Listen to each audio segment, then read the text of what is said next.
Start करते हैं। देखो बच्चे, स्टार्ट करते हैं। और देखिए ये एक लाइन बहुत अच्छी लगती है मुझे, you can do anything just get up and do it, follow your dreams. ये लाइन बड़ी अच्छी लगती है। ये लाइन याद रखें कि आप कुछ भी कर सकते हैं, कुछ भी, लेकिन उसके लिए क्या करना पड़ेगा, उठना पड़ेगा।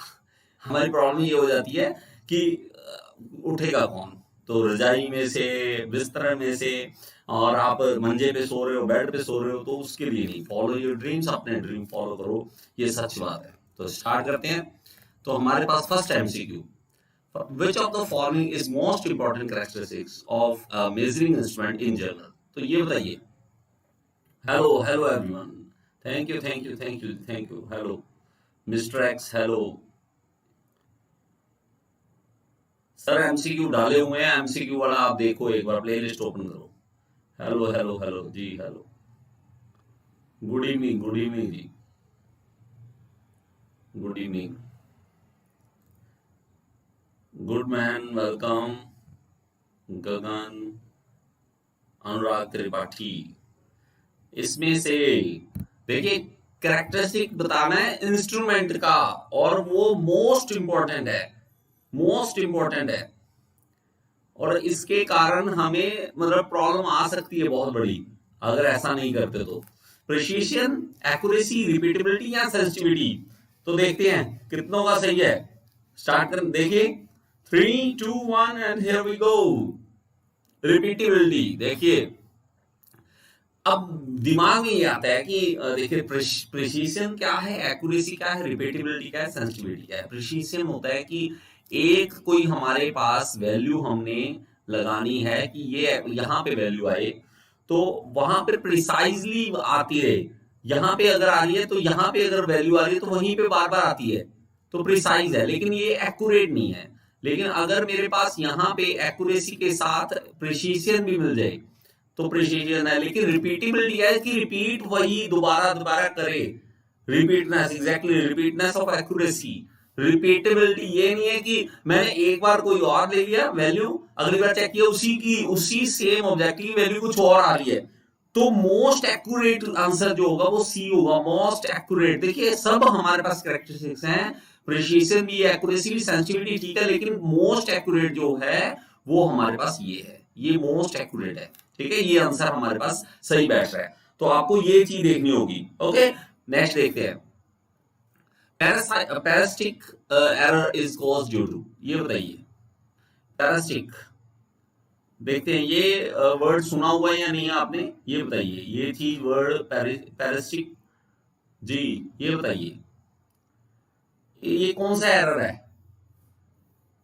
अच्छा, जो ना मेरे साथ साथ वीडियो देख रहे हैं, मैं आपको बता दूं, कई बार आप लेट ऑन करते हैं कैसे, तो पीछे से चल रही होती है, आप उसको थोड़ा सा आगे कर दो, क्योंकि मेरे साथ क्वेश्चन करोगे तो ज्यादा अच्छा रहेगा। आप शायद कई बच्चे पीछे चल रहे हैं, अभी एक्यूरेसी वाला जवाब दे रहे हैं, तो आप अपना वो क्लिक करो, डबल क्लिक करके आगे चले जाओ, मतलब मेरे साथ आओ, लाइव आओ।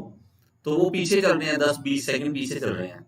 तो ये कुलदीप जी कह रहे हैं डी, और ये कह रहे हैं संदीप प्रताप सिंह बी, और डी एंड सी आदित्य कुमार झा। तो ये एरर का नाम आपको पता होना चाहिए। ठीक है सर, मैं टॉपिक का कोई नाम नहीं होता, मैं गुड मैन जी, मैं हमेशा मिक्स क्वेश्चन में विश्वास करता हूँ, कभी भी एक टॉपिक के मैं कभी भी नहीं उठाता। मुझे बहुत बोरिंग लगता है, मान लो मैं अगर टरबाइन पे कराऊं तो टरबाइन के ही सारे क्वेश्चन चल रहे हैं, मुझे बोरिंग लगने लग जाता है। तो मैं चाहता हूं कि आपके टॉपिक सारे सारे कवर हो। ठीक है, नहीं ऐसे नहीं प्रिपेयर, तो मेरा बच्चा अगर आप इसकी तैयारी कर रहे हो, मान लो कहीं पे जॉब के लिए, तो आपको सारे सब्जेक्ट तैयार रखो, एक के लिए नहीं काम बनेगा। तो इसमें कौन सा आंसर है, वो है डी, सबका सही। कौन सा, कुलदीप वेज का, गुडमैन का आपका सही है, और हमारे पास पराग जी का ठीक है। Okay ji. Optical flats are made of, optical flats ये किसके बने होते हैं। और मैं फिर से कहूंगा कि आगे कर लो वीडियो को, वीडियो को आगे कर लो थोड़ा सा, ताकि प्रॉपर आपको दिखे, मेरे साथ साथ चलो। मयंक गुप्ता जी, हेलो हेलो, जल्दी आंसर बताओ मयंक गुप्ता जी, ये वाला आंसर बताओ, ऑप्टिकल, ऑप्टिकल वाला। Optical flats are made of quartz, और कोई आंसर किसी का है, किसी का और का आंसर तो नहीं है। जी गुडमैन बी कह रहे हैं, ग्लास का कुलदीप जी नो आइडिया। तो देखिए ऑप्टिकल फ्लैट्स होते किस लिए हैं ये भी पता होना चाहिए, क्योंकि अगर आपको ये नहीं पता तो मजा नहीं आता। क्योंकि आप ऑप्टिकल फ्लैट, और फिर दोबारा रिपीट करता हूं कि अगर मेरा एक क्वेश्चन नहीं कर पा रहे हैं मतलब आपको वो वाला टॉपिक क्लियर नहीं है। ये आपको एक क्वेश्चन नहीं मिला है, ये एक टॉपिक मिला है, इस टॉपिक को पूरा पढ़ना पड़ेगा आपको। ये क्यों है, कैसे बना, किससे बना, किस लिए यूज करते हैं, किसने बनाया, जो भी है इसके बारे में डिटेल पढ़ लेना आप। जिसका गलत होगा तो गलत किन किन क्या है, तो ये क्वार्ट्ज का बना होता है जी, क्वार्ट्ज का बना होता है, ठीक है, ये क्वार्ट्ज का बना होता है।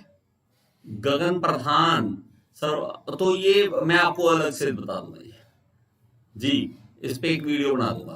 क्वार्ट्ज का बना होता है और ये इस तरह का होता है। देखिए हमारे पास क्या होता है कि ट्रू फ्लैटनेस चेक करने के लिए हमारे पास बना होता है, ये एक्यूरेसी के साथ बना होता है। तो ये, हाँ संदीप जी आपका ठीक है, तो ये इस तरह का होता है आपके पास। ये देखिए ये हमारे पास इस तरह से एक वुडन बॉक्स में आता है, तो आपकी लैब में होता है ये। लेकिन क्या करते हैं, लैब में से निकालते नहीं है वो ना, एक अलमीरा में रख देते हैं, दोबारा निकालते नहीं है कहीं गुम ना हो जाए। पता है भी अपनी जेब से पैसे भरने पड़ेंगे, वो खोल के नहीं दिखाते, ठीक है। तो ये बहुत बुरा हाल है जी। नेक्स्ट देखिए, the percentage of carbon in pig iron. अब ये क्वेश्चन मुझे लगता है सबको आना चाहिए, ये क्वेश्चन 90% को सही होना चाहिए, 90% को जी। यूज जो है बच्चे, यूज इसका क्या था कि फ्लैटनेस, किसी की ट्रू फ्लैटनेस चेक करने के लिए कि फ्लैट सरफेस है या नहीं है, उसके लिए होता है। तो ये कार्बन, ये बता दीजिए, ये बता दीजिए। और मैं फिर से कहूंगा वीडियो आगे कर लो और साथ चलो मेरे एंड तक। वो रेड लाइन है जो, वो पूरे एंड तक होनी चाहिए, उसमें गैप नहीं होना चाहिए। कई स्टूडेंट पीछे चल रहे हैं। तो पराग जी ए सोच रहे हैं, और मयंक गुप्ता जी ए, और तो ये आंसर जो है आपको सोच समझ के देना होता है जी। तो इसका जो राइट आंसर है हमारे पास वो है, किसी का सही है, प्रिंस। तो ये 4 to 4.5% होता है हमारे पास पिग आयरन जो होता है। तो आपने कैसे याद करना है इसको ना, एक फोटो से याद कर लो। इसको याद कैसे करना है कि 4-5 पीक भाग रहे हैं, ये दिमाग में रखो। 4-5 पीक भाग रहे हैं, तो आगे से दिमाग में रहेगा, पिग भाग रहे हैं 4-5। तो वो कास्ट किए गए, कास्ट है किसी रोल में, कास्ट किया गया उनको। तो आप देख सकते हैं इसको। तो हमारे पास ये क्या है कि हमारे पास जो आंसर है वो डी है, ठीक है। ओके जी, आगे देखो। White cast iron contains carbon in form of. White cast iron में कार्बन किस फॉर्म में होती है, कार्बन किस फॉर्म में होती है जी, बताइए। रोहित आर्या, मुझे लगता है आप पीछे चल रहे हैं, वीडियो आपकी बहुत पीछे चल रही है, साथ साथ चला करो जी। White cast iron contains carbon जी। तो ये किसका राइट आंसर होगा बच्चे? मैं फिर से कहूंगा, थप्पड़ मारने पड़ेंगे अपने आप को जब क्वेश्चन गलत करोगे तो। क्वेश्चन गलत नहीं करना है, और क्वेश्चन गलत करने का मतलब कि आपको नौकरी नहीं मिलने वाली। नौकरी नहीं मिलने वाली तो ये हाल है कि कुछ नहीं मिलने वाला दुनिया में। दुनिया में इज्जत भी तभी मिलेगी। सर डबल वॉइस आ रहा है, सबको आ रहा है डबल वॉइस, एक बार चेक कर लो। कुछ नहीं मिलने वाला दुनिया में, दुनिया में इज्जत भी तभी मिलेगी। नहीं बच्चे, मुझे लगता है आवाज ठीक आ रही है जी। तो इसका राइट आंसर क्या है हमारे पास, सीमेंटाइट। देखिए सीमेंटाइट जो होता है ना, वो हार्ड होता है कि हम जब किसी, मान लो हमारे पास यहाँ पे कोई आयरन का पीस है, हमने गर्म कर लिया उसको, बहुत गर्म कर लिया, और जब उसको पानी में डालते हैं या मतलब क्वेंचिंग करते हैं उसका, तो उसमें क्या होता है कि हार्ड फ्लेक्स बन जाते हैं, तो उसको हम सीमेंटाइट बोलते हैं। हार्ड फ्लेक्स बन जाते हैं, और उसको उसके बाद हमें क्या करना पड़ता है, टेम्परिंग करनी पड़ती है उनकी, टेम्पर करना पड़ता है, टेम्परिंग करनी पड़ती है, तब जाके वो ठीक होते हैं। तो वो ये हमारे पास जो होता है ना व्हाइट कास्ट आयरन, इसमें जो कार्बन होता है वो सीमेंटाइट फॉर्म में होता है, तो वो सीमेंटाइट फॉर्म में आता है, ठीक है। Thank you Sandeep ji. Hot short metal is, ये बताइए, हॉट शॉर्ट मेटल, इसका उसको पता होगा ये मतलब, जिसको पता है कि हॉट शॉर्ट मेटल होता क्या है, जिसको ये पता होगा कि हॉट शॉर्ट मेटल होता क्या है, उसको पता है इसका राइट आंसर, दूसरों को नहीं पता लगेगा। हॉट शॉट मेटल, जी बताइए। लिटिल लिखो तो यार रूम खाली है, ये रूम में फिल करना पड़ेगा। तो बच्चे जल्दी बताइए। अब देखो पढ़ने का ये है कि बच्चे अगर पढ़ना चाहते हैं तो सच में आप अपने आप को बनाओ इस काबिल, पढ़ने के लिए बड़ा कुछ ही यहाँ पे इंटरनेट पे। तो इसका राइट आंसर रोहित आर्या जी और प्रिंस कुमार। नहीं सर, मुझे लगता है कि आप में से किसको आइडिया है, इसमें किसको आइडिया है।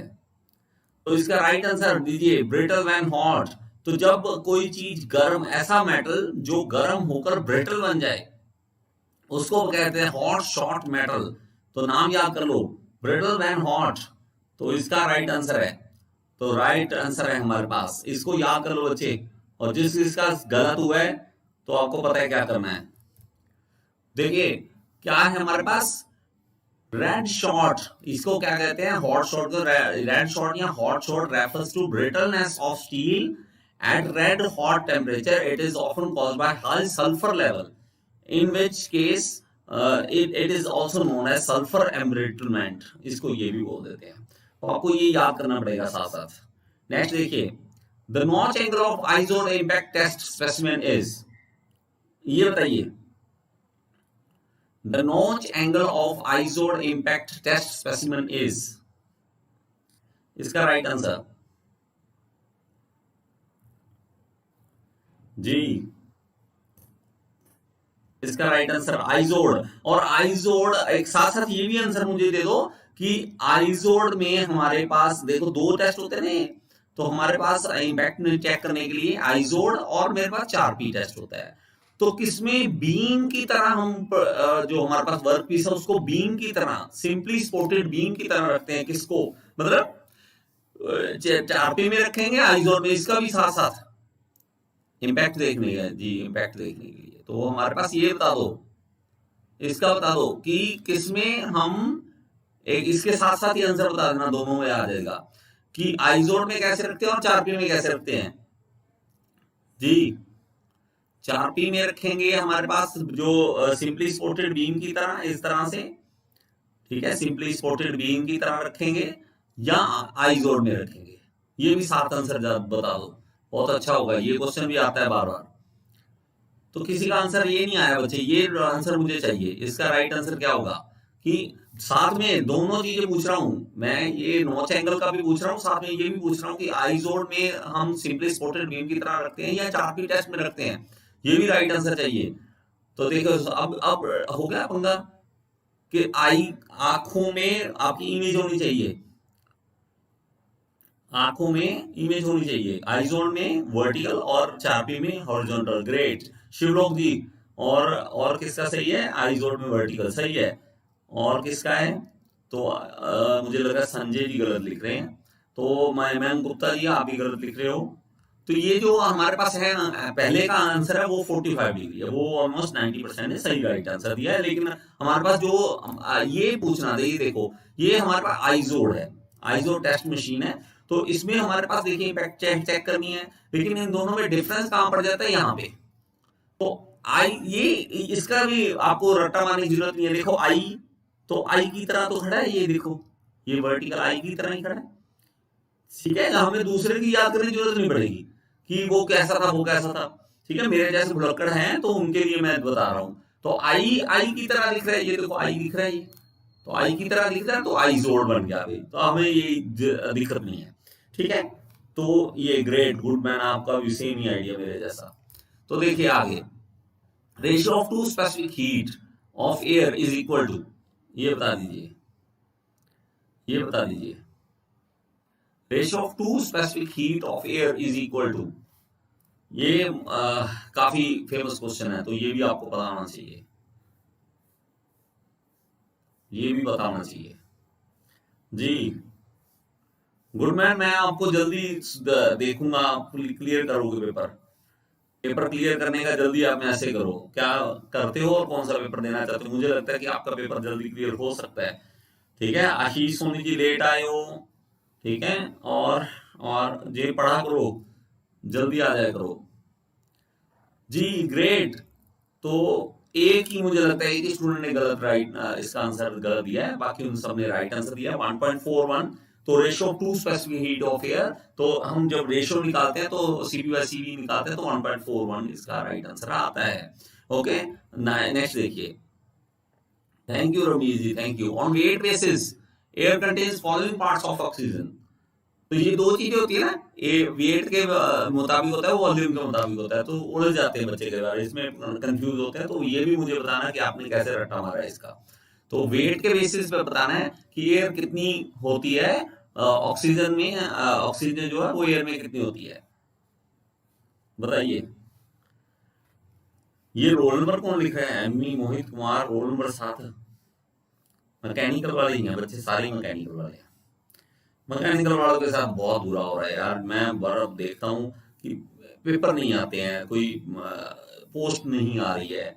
तो आप में से अगर कोई किसी ने ज्यादा ही आपको है कि गवर्नमेंट जॉब लेनी लेनी है, एक आइडिया बता रहा हूँ, किसी स्टूडेंट दोस्त ने लगाया था किसी टाइम में, तो उसने मैकेनिकल में डिप्लोमा कर लिया, मैकेनिकल में डिप्लोमा कर लिया, और जब उसने बीटेक करनी थी तो वो सिविल में कर ली। अब उसके पास दोनों ऑप्शन है।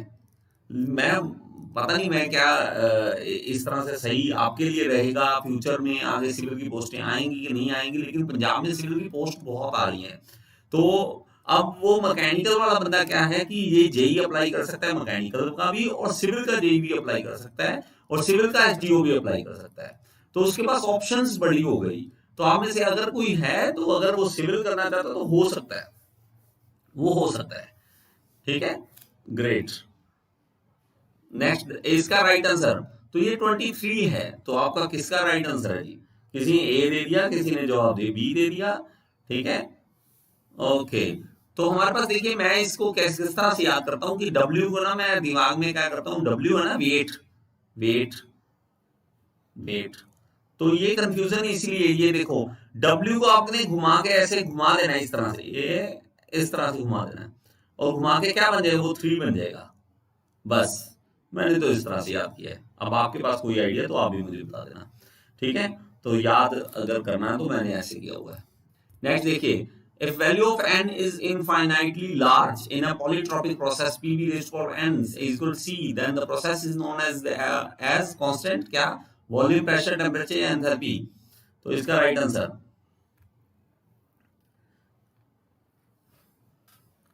जी, right answer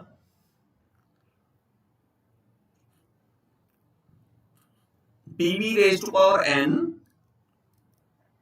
is equal to constant। तो इसमें n की वैल्यू इनफाइनाइट डालनी है, n की वैल्यू इनफाइनाइट डालनी है। तो बताइए जी।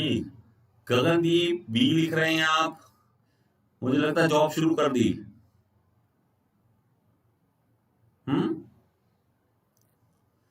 तो पीवी रेज पावर एन को कैसे करोगे आप? इसमें ये होता है बच्चे कि हम दोनों तरफ क्या करेंगे, 1/n रेशियो से ऐसे कर देंगे, 1/n, इधर भी 1/n और इधर भी 1/n। ओके, इधर भी 1/n, इसको भी 1/n, मतलब इन दोनों को 1/n से मल्टीप्लाई कर देंगे ऐसे। तो उससे 1/n ये बन जाएगा, n/n ये बन जाएगा, और कांस्टेंट का कुछ भी रख लेंगे तो हमें दिक्कत नहीं है, वो कांस्टेंट ही रहने वाला है, कांस्टेंट ही रहने वाला है। ठीक है, और ये कांस्टेंट रहेगा, तो ये कट जाएगा। तो PV raise power 1/n, P की पावर 1/n और वी की पावर 1। तो हमारे पास ये कांस्टेंट बन गया, कांस्टेंट, और ये n कितना है, इनफाइनाइट। तो इनफाइनाइट डालते हैं तो ये मेरे पास क्या बनेगा, 1/इनफाइनाइट क्या होता है, 0। तो v is equal to constant. अब बताओ, अब बताओ किस किसका सही है, आप देख लो जी, अब देख लो आंसर। तो हमारे पास वॉल्यूम, तो हमारे पास ये क्या है कि वॉल्यूम, कांस्टेंट वॉल्यूम वाला प्रोसेस होता है। तो आप इस तरह से, अगर आपको लगता है कि कहीं पे लगता हो ना कि यार ये मेरा सही है या नहीं है या क्या करूं, तो बच्चे आपको क्या करना पड़ता है, इस तरह से करके देख लो, मत रिस्क लो। कई बच्चे मेरे भाई का दिमाग ही बहुत है, ठीक है, गगनदीप थप्पड़ लग गया, ठीक है जी। तो ये भाई का दिमाग जो है ना, भाई के दिमाग को मत ऐसा करो कि भाई के याद है कोई बात नहीं, देखने और बाद में पता लगता है, तो बाद में ऐसा हो जाए, तो इससे पहले कुछ थोड़ा सा आइडिया करके देखिए करो। The insulation ability of an insulator with the presence of moisture good. ये बताइए, इंक्रीज करेगी, decrease, remain unaffected, may increase और decrease depending on the temperature and the thickness of the insulation. ये बताइए जी। तो इसका तो इजी है, ये इजी है, ये सबको बताना चाहिए, ये सबको बताना चाहिए। आई थिंक 100% को सही होना चाहिए इसका, 100% को। जी thank you Ramiz ji, thank you so much. मैं बच्चे शौक है मुझे पढ़ने का ना, बहुत पढ़ने का, पढ़ाने का, दोनों चीजों का शौक है मुझे। बस मुझे एक जुनून है पढ़ने का, पढ़ाने का, मुझे कोई और मतलब नहीं होता। आप मुझे अभी मुझे मतलब बैंक की जॉब दे दो, मुझे कह दो कि सर बैंक में एक जॉब है, आपको मैनेजर रखवा दूंगा, मैं लगूंगा नहीं, क्योंकि मुझे मजा नहीं आता उस चीज में, मेरे से नहीं होगी नौकरी। मैं किसी के अकाउंट के पैसे किसी में डाल दूंगा, बाद में पता लगा मेरे में केस पड़ गया, उसके डालने थे वो, सॉरी उसमें डर गई, तो मेरा इंटरेस्ट नहीं है उसमें, मजा बड़ा आता है इसमें पढ़ने का। जी इसका राइट आंसर तो सबको जी, तो ये हमारे पास डिक्रीज कर जाता है कि इंसुलेशन जो है वो खराब हो जाती है। ठीक है, ओके, देखिए जी आगे, Devaki Verma, good, thank you जी। जी थैंक यू, नमस्ते जी। Low specific speed of a pump implies it is, low specific speed हो किसी की पंप की तो ये क्या इंप्लाई करती है, क्या करेगी बताओ।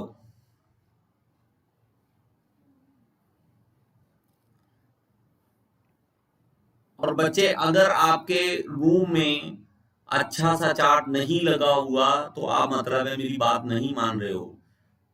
चार्ट लगाओ बड़ा सा, एक बड़ा सा चार्ट लगाओ, उस पे फॉर्मूला लिखो, फॉर्मूलाज लिखो, जो नहीं याद होता वो लिखो, जो याद करना है वो लिखो, जो इंपॉर्टेंट है वो लिखो, छोटा छोटा लिखो, फॉर्मूला लिखो, ऐसे ऐसे लिख दो, छोटे छोटे लिख दो, लाइंस लगा दो और उस पे लगा दो, ऐसे कर दो, लेकिन चार्ट जरूर बनाओ, चार्ट जरूर बनाओ। ठीक है, ऐसे छोटे छोटे फॉर्मूलाज का जो जो करना है उसके चार्ट बना के अपने वॉल पे लगा दो। मैं आपको पुरानी पिक्चर शेयर करूंगा, मेरे रूम में भरा रहता था इसीलिए, जो याद नहीं है इसको लिखो। तो इसका राइट आंसर किन इनका ठीक है, a centrifugal pump, low specific speed है, मतलब आपके पास सेंट्रीफ्यूगल पंप है कि लो स्पेसिफिक स्पीड है, इसकी हमें स्पीड कम मिल रही है, हेड हेड सेम के लिए हमारे पास स्पेसिफिक स्पीड कम है, कोई दिक्कत नहीं है, तो अच्छा है सेंट्रीफ्यूगल पंप। तो हमारे पास क्या है, नेक्स्ट देखिए, the moisture in the refrigerant is removed by, तो बताइए। अर्शदीप विरदी, सत श्री अकाल जी, सत श्री अकाल। Moisture in refrigerant is removed by, तो ये बताइए जी। Good to see you Arshdeep Virdi.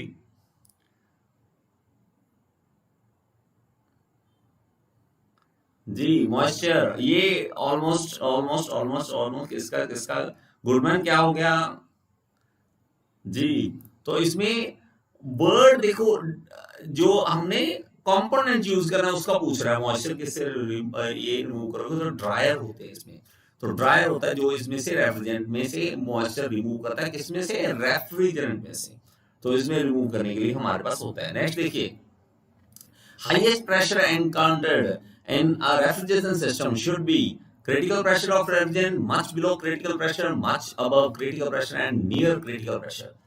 So the right answer will be highest pressure। अगर रेफ्रिजरेशन सिस्टम में हमारे पास कोई प्रेशर एनकाउंटर्ड होता है, हाईएस्ट प्रेशर कितना होगा, it should be critical pressure, much below critical pressure, या मच अबव क्रिटिकल प्रेशर, या near critical pressure. And you must know कि हमारे पास क्रिटिकल प्रेशर क्या होता है, व्हाट इज क्रिटिकल प्रेशर, तो ये भी आपको बताना चाहिए। ओके जी, जी बताइए इसका राइट आंसर। आप देखते हैं जी किसका सही होता है। जी जी जी जी जी, जल्दी जल्दी जल्दी, किनको कितनों का ठीक होता है देखते हैं। चिन्मय गुलाटी को हल्की फुल्की को आती होगी, वो डबल साउंड नहीं आ रही होगी, वो डबल साउंड की प्रॉब्लम मैंने देखा था, वो क्या हुआ था, मैंने चैट जो पढ़ने के लिए मैंने अपना ही लॉगिन किया हुआ था, तो दो तरफ से आवाज आ रही थी, मोबाइल से भी लैपटॉप से भी। अब मैंने किसी और का लॉगिन करके फिर किया हुआ है ये, तो ये वैसे ही इको आ रही होगी जी। तो इसका राइट आंसर हमारे पास है मच बिलो क्रिटिकल प्रेशर। तो किनका सही नहीं है देख लो, किनका सही नहीं है। हमारे पास अगर हम ग्राफ बनाते हैं ना, तो हमारे पास क्या है, इस तरह से बनता है।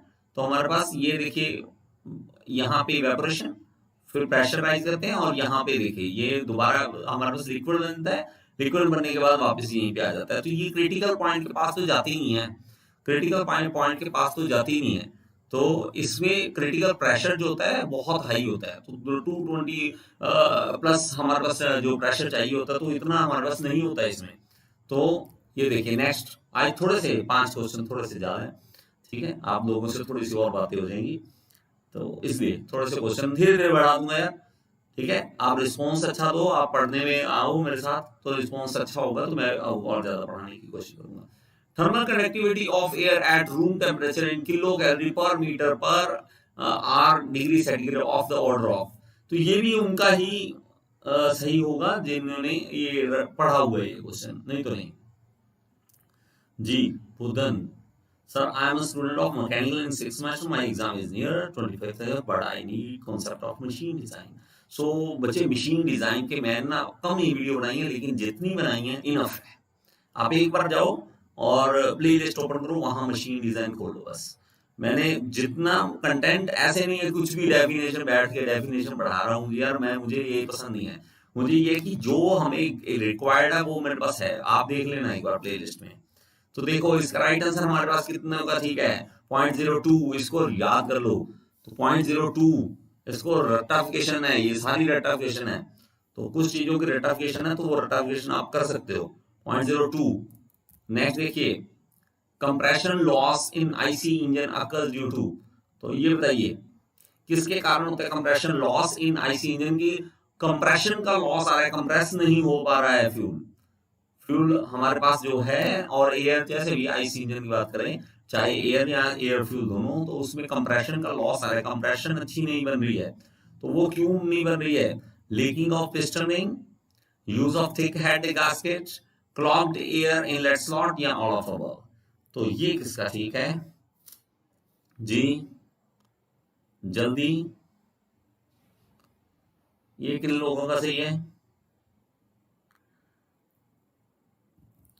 ध्रुव जी ए लिख रहे हैं कि पिस्टन रिंग लीक कर गए हैं, या हेड गैस्केट हमने ज्यादा भरा है, वो हैवी है, या क्लॉग्ड एयर इनलेट स्लॉट्स है। तो ये किसका जी, तो ये ध्रुव जी, ध्रुव, आप ध्रुव जो आप आंसर दे रहे हो ना, आप इसलिए दे रहे हो क्योंकि सिर्फ आपने यही पढ़ा है, आगे पढ़ा ही नहीं है, आपने सिर्फ ये पढ़ के आंसर दे दिया, इसलिए आपका ये आंसर है।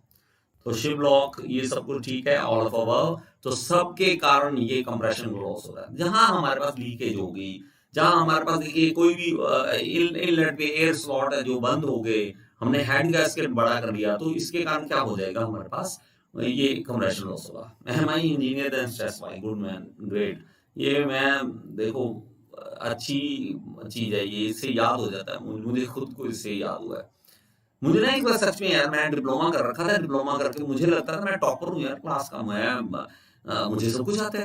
And day when it was my first interview, तो उसने बोला कि आप टॉपर हो। मैं यस सर मैं टॉपर हूँ। अच्छा ये बताओ बेंडिंग इक्वेशन क्या, सर वो bending equation M M M ये भूल गया।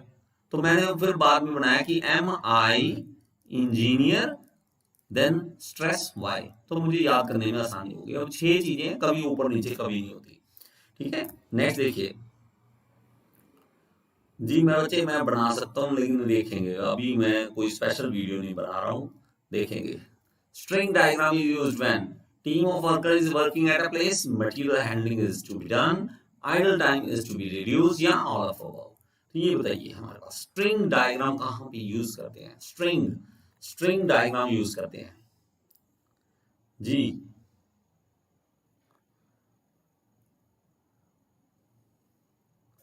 गुडमैन ने और बना रखा है, तेरा जीजा तो रोया जेठालाल, ग्रेट। आपका भी मैंने ये बना रखा है मैं हरियाणा के पास है, तो मेरे दिमाग में आया तू जा ताउरे, तू जा ताउरे।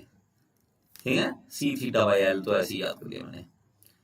तू जा तउरे, तो ऐसे बना रखा है मैंने जी। इसका राइट आंसर, स्ट्रिंग डायग्राम किस लिए यूज करते हैं, तो A is the right answer. Team of worker is working at a place, हम क्या करते हैं, इस तरह से हमारे पास एक बन जाता है कि हमने नेल्स लगाते हैं, कील लगाते हैं, और वहां पे बताते हैं कि यहाँ से यहाँ ये स्ट्रिंग्स लगाते हैं, यहाँ पे स्ट्रिंग्स लगाते हैं, तो उससे हमें पता लगता है कि वर्कर अगर एक जगह पे काम कर रहे हैं तो उससे हमें कल पता लग जाएगा। तो ये हमें स्ट्रिंग डायग्राम स्पेशल पूछ रहा है, ठीक है, string diagram.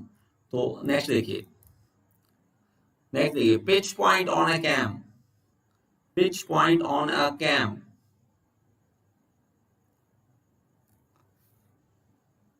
Pitch point on a cam, Tom and Jerry goes to, ठीक है जी।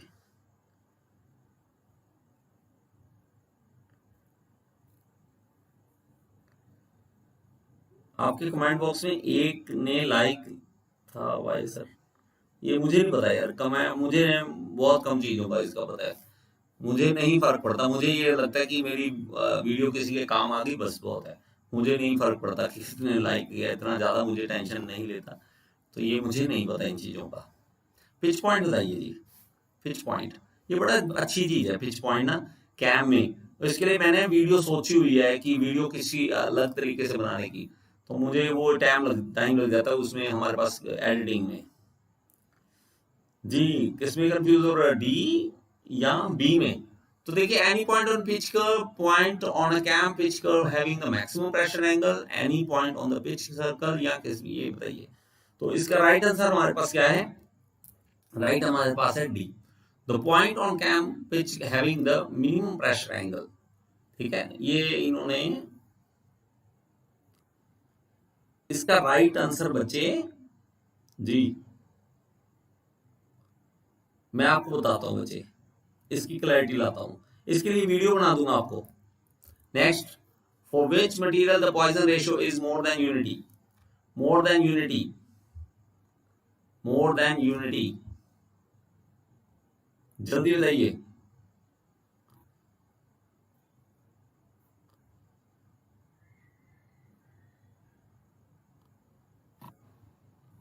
जल्दी,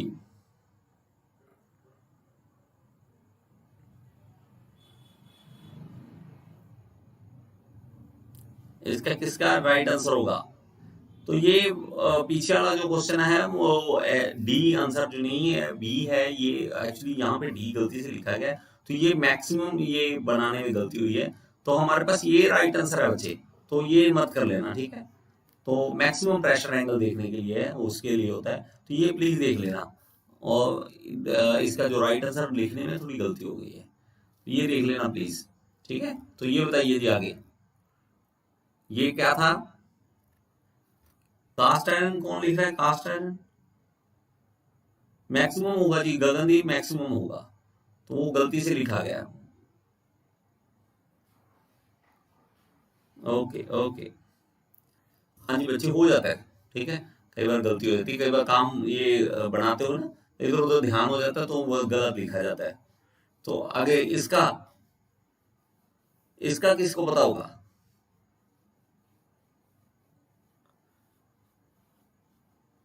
जी, तो बच्चे क्या है पॉइजन रेशियो, आपको पॉइजन रेशियो का पता होना चाहिए, और पॉइजन रेशियो कभी भी यूनिटी से ज्यादा नहीं होता है, तो इसका क्या राइट आंसर है, हमारे पास नन ऑफ अबव, कोई भी ऐसा नहीं होता है, कोई भी ऐसा नहीं होता है, तो हमारे पास ये नहीं है, तो कोई भी ऐसा नहीं होता क्योंकि यूनिटी से ज्यादा होता ही नहीं है पॉइजन रेशियो, तो पॉइजन रेशियो नहीं जाता है, तो हमारे पास क्या है, none of above, this is the right answer. तो 20 में से आपके कितने ठीक हुए प्लीज बताएंगे, जिनका मुझे नाम याद है उसका तो सुन के बड़ा अच्छा लगता है, तो जैसे जैसे नाम आपके याद हो रहे हैं तो बताएंगे कितने ठीक हुए हैं, 20 में से, 20 में से कितने ठीक हुए हैं जी। बस आप मेरी क्लास आज की इतनी है, अगर किसी ने कोई बात पूछनी है तो आप पूछ सकते हैं, नहीं तो हम बाय बाय कर सकते हैं, आप में से बाय बाय कर सकते हो, कोई बात नहीं, गुड नाइट जी। 8 पराग कुमार परमार, पराग कुमार, अब ना इससे ये हो जाएगा, आप अपना सही सही बताना, कोई दिक्कत नहीं है, ठीक है, इससे ये हो जाता है कि मैं अगर एक तरह से कंपटीशन कहीं पे चल रहा है तो मुझे पता लग जाएगा, मैं स्टैंड कर रहा हूँ, मेरे साथ के देखो इतने आते हैं उनको, तो मुझे अपना एनर्जी बूस्ट करनी पड़ती है, यार मेरा कम क्यों है, देखो मेरा कम क्यों है, 15 में से 7, ठीक है, 6 अटेम्प्ट किए, 4 सही है। अब परसेंटेज लगाओ इसमें से, तो आपको आजकल जो कंपटीशन चल रहा है वो 80-90% का चल रहा है बच्चे का कंपटीशन, 80% 90% का कंपटीशन चलने लगा। पहले यही जो रेशियो थी वो 60-70% पे भी सिलेक्शन हो जाती थी, अब नहीं, अब 80-90% क्वेश्चन आपके सही होने चाहिए। तो ये जरूर देख लेना। बाइक चलाने के बाद ट्रैक्टर की आवाज आती है, ठीक है, कौन सी बाइक में, चलो मैं देख लूंगा यार, ठीक है, ओके जी। मेरी क्लास 9:30 होती है, मैं रोज कोशिश करता हूँ कि 9:30 बजे स्टार्ट कर दूँ, 9:30 पे होती है। ओके जी, गुड नाइट एवरीवन, फिर से मिलेंगे दोबारा।